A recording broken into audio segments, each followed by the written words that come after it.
Numerical 3, a car moving at 20 metre per second crashes into a tree. ये गाड़ी है, ये क्रैश कर रही है एक ट्री के अंदर जाके, जबकि कार की स्पीड क्या थी 20 metre per second. Find the magnitude of the average force acting on passenger of mass 70 kg in each of the following cases. यानी अंदर जो पैसेंजर है उसका मास है 40 kg।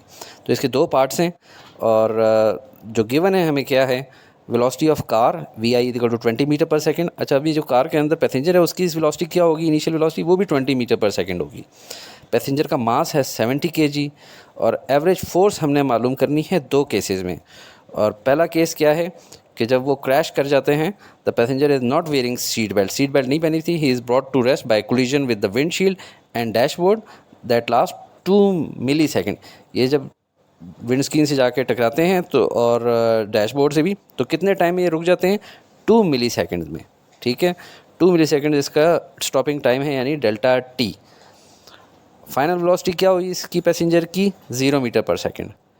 Stoppage time delta T 2 मिली सेकेंड, यानी 2 इंटू 10⁻³ सेकेंड। एवरेज फोर्स मालूम करनी है, एफ ए हम लिख देते हैं। तो इम्पल्स का आपको फार्मूला याद होगा, J is equal to delta P. Impulse के फार्मूले आपने अच्छी तरह याद कर लेने हैं, ये बहुत सारे न्यूमेरिकल्स में आते हैं। एक इम्पल्स का फार्मूला है J is equal to delta P, यानी impulse is equal to change in momentum, और दूसरा होता है impulse is equal to force into delta T, यानी फोर्स कितने टाइम के लिए लग रही है। अब इन दो इक्वेशन से आप ये भी कह सकते हैं delta P is equal to force into delta T. और अब आपने अगर एवरेज फोर्स निकालनी होगी तो delta P divided by delta T कर लेंगे। यहाँ तक दोनों क्वेश्चंस का स्टार्ट सिंपल होता है और ऐसे ही चलता रहता है दोनों पार्ट्स का। F average is equal to delta P divided by delta T. Delta P means change in momentum, यानी final momentum minus initial momentum. और मोमेंटम क्या होता है, मास इंटू वेलोसिटी। तो mass into final velocity minus mass into initial velocity. Final velocity क्या है, 0 है, और पहले इनको ब्रैकेट में कर लिए, बाकी m बार कॉमन ले लिए। तो फाइनल वेलोसिटी क्या है, 0 है। इनिशियल वेलोसिटी क्या है, 20 मीटर पर सेकेंड। तो 70 इंटू 0 माइनस 20, और नीचे डेल्टा टी की वैल्यू 2 इंटू 10⁻³ 70 डिवाइडेड बाई 2 क्या हो जाएगा, 35, और अंदर क्या है -20।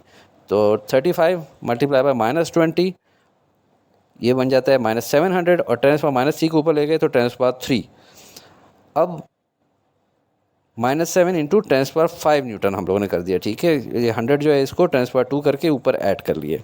अब -7 इंटू 10⁵ न्यूटन लिखा हुआ है, माइनस क्यों है, क्योंकि ये ड्रैग फोर्स है, ये इसको उल्टी डायरेक्शन में नेगेटिव एक्सिस एक्सिस की तरफ इसको पुश कर रही है रोकने के लिए। तो हमारा आंसर है 7 इंटू 10⁻⁵ न्यूटन। अभी इसके पार्ट बी की तरफ आते हैं। जब कार के अंदर पैसेंजर साइड पे एयर बैग भी लगाओ, ठीक है, तो the force due to the air bag acts for 45 millisecond bringing the passenger to rest. बाकी सवाल वैसा ही है, सिर्फ जो डेल्टा टी है इस एयर बैग की वजह से क्या है, 45 मिली सेकेंड। तो सवाल उसी तरह स्टार्ट करेंगे। इनिशियल वेलोसिटी जो है हमारे पास 20 मीटर पर सेकंड है, फाइनल वेलोसिटी रुक जाता है 0 मीटर पर सेकंड हो जाती है। स्टॉपेज टाइम इसका दिया हुआ है 45 मिली सेकंड, मिली यानी 10⁻⁻3, और एवरेज फोर्स मालूम करनी है।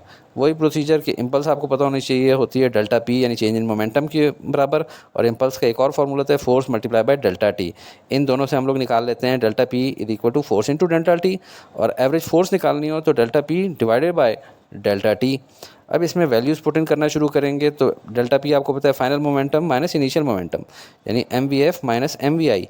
एम कॉमन ले लिया, अंदर रह गया वी एफ माइनस वी आई।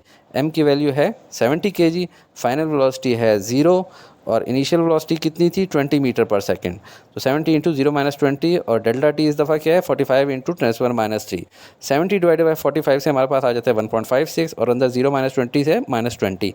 तो 1.56 इंटू -20 -31.2, और ये 10⁻3।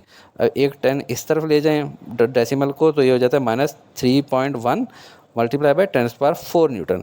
माइनस क्यों है, वही बात, ड्रैग फोर्स लग रही है, इसको इस साइड पे पुश कर रही है 3.1 इंटू 10⁻⁴ न्यूटन से। अस्सलाम वालेकुम स्टूडेंट्स, अगर आप चाहते हैं कि आपके टीचर ये वीडियोस बनाना कंटिन्यू रखें तो ज़रूर लाइक, शेयर और सब्सक्राइब करके हौसला अफजाई किया करें।